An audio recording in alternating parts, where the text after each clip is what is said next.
ආයිබෝන් කියලා ප්‍රාර්ථනා කරනවා ඔයාලා හැමෝටම.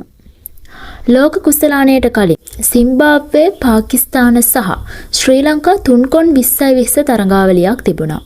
මේකෙදි දුෂාන් හේමන්ත කණ්ඩායමේ ඉද්දි වනිදු හසරංග ආබාධයකට ලක් වුණා කියලා ඒ මොහොතේ එමර්ජන් ඒෂියා කප් එකේ හොඳින් වැඩ පෙන්නපු වියස්කාන්ත අර 3x තරඟාවලියට කැඳෙව්වා.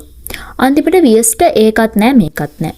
වනිදුත් ඒ තරඟාවලියම ක්‍රීඩා කළා. දුෂාන් හේමන්ත එක තරගයක්වත් ක්‍රීඩා කෙරෙව්වේ නැහැ. ඒකෙන් උනේ වනිදුගේ හරිම රිප්ලේස්මන්ට් එක දුෂාන් හේමන්තද එහෙමත් නැත්නම් දුෂාන් ජාත්‍යන්තර මට්ටමට ගැලපෙනවද කියලා හිතා ගන්න බැරි වුණ එක. එංගලන්ත තරඟාවලියට කලින් ක්‍රීඩකයන් 3 දෙනෙක්ව ශ්‍රී ලංකා කණ්ඩායමේ අවසන් මොහොතේදී නිරපුවා කියලා මාධ්‍ය වාර්තා කළා. ඒ අතර ට්‍රෙවින් මැතිව්, කමිදු මෙන්ඩිස් සහ දුෂාන් හේමන්ත හිටියා කියලත් මාධ්‍ය වාර්තා කරා. අන්තිමට දැඩි ප්‍රේක්ෂක විරෝධය මැද්දේ කමිතුව කණ්ඩායමට ගේන්න වුණා. අවසන් තරඟයේදී වනිදු ක්‍රීඩා කළේ නැහැ. ඒ වෙලාවේ කණ්ඩායමෙන් ඉවත් කරපු මහීෂ් තීක්ෂණව යලි කණ්ඩායමට ගේන්න වුණා.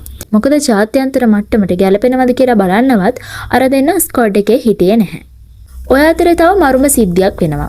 ශ්‍රී ලංකාවට තියෙන මුල්ම ලෝක කුසලාන පුහුණු තරඟයට හොඳ සංචිතයක් නම් කරා කියලා මාධ්‍ය පළ කරනවා. හවස් වෙද්දී ඒ සංචිතය මාරු කරලා ඇහින්දාස් කණ්ඩායමක් නම් කරනවා. අන්තිමට ලෝක කුසලානට අතිරේක ක්‍රීඩකයෝ විදිහට ගැලපෙන්නේ කියලා බලන්න තිබුණ අන්තිම chance එකක් නැති වුණා. අන්තිමට වර්ල්ඩ් කප් එකේ ස්ක්වොඩ් එක නම් කරා. මුල්ම වර්ල්ඩ් කප් මැච් එක සෙල්ලම් කළා. ඒකෙම ලංකාවේ හොඳම පන්දු යවන්න ඉන්ජර්ඩ් වුණා. කෙලින්ම දුෂාන් හේමන්තව කණ්ඩායමට ගෙනාවා. මේ වෙලාවේ දුෂාන් ජාත්‍යන්තර මට්ටමක ඉන්නවද කියලා දෙයියෝ විතරයි දැනගෙන හිටියේ. ඉතින් දුෂාන්ට වෙච්ච සැන්තෑසිය දැක්කනේ. ඒ වගේම පැතුම්ගේ පිහිටෙන් සුපර් 8 ගියා. සිම්බාබ්වෙන් කෑවා. එංගලන්තයත් එක්ක තනිකරම හැවා.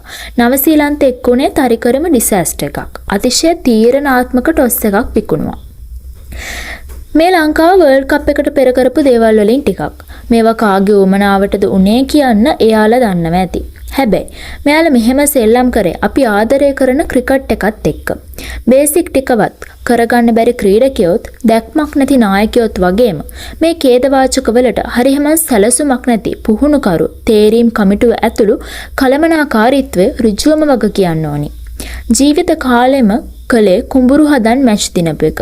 අන්තිමට ලෝක කුසලානේ අතිශය තීරණාත්මක තරඟයටත් කුඹුරක් හම්බුණා. ඒක දිනා ගන්නත් බැරි වුණා. ඉතින් කවුරුත් මේ ගැන කිඹුල් කඳුළු හෙලන්න යන්න ඕනේ නැහැ. මේ ගැන අදහස කමෙන්ට් කරගෙන යන්න. ඒ වගේම අපේ channel එක subscribe කරලා bell button එකත් click කරලා ටිකටම අපිත් එක්ක එකතු වෙලා ඉන්න. ඔයාලා හැමෝටම සුබ දවසක්.